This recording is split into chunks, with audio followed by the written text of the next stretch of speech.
privilege to preach. I pray that the Lord will bring souls into His kingdom in Jesus' name. Picture with the cloud. Okay. Pakinggan po natin si Okay, baba ka naman. Dede. Ito lang. Yan siya. Bakit naman po? Hello everyone of you. Hello sa lahat.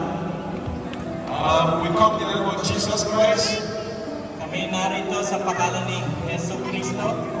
because Jesus loves you Dahil mahal kayo ni Jesus. and we love you too. Mahal din namin kayo. The message I have for you is Ang mensahe ko, why did Jesus come to the world? bakit pa pumarito sa mundo si Jesus? The answer is Ang sagot, in Luke 19 verse 10, sa libro ng Lucas, Jesus said, sabi ni Jesus, the Son of Man came ang anak ng tao ay pumarito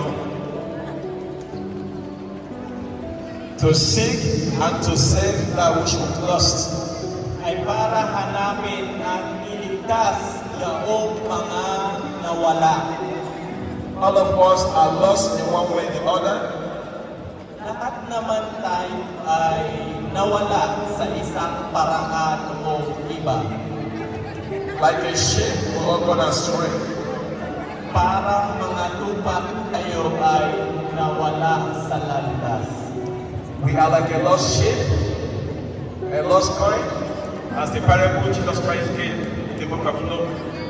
Gaya naman ng parable na nawawalang piso at nawawalang tupa para tayong mga ganito.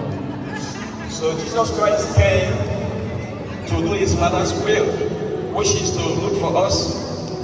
Kaya marito si Jesu Cristo upang gawin ang kalooban ng Ama na hanapin. I was lost once upon a time, and Jesus Christ found me. Ako mismo nawala ako rate pero ako'y nahanap na. Jesus that found me is looking for you today. Yung Jesus na nakatagpo sa akin ay naghahanap din siya para sa iyo.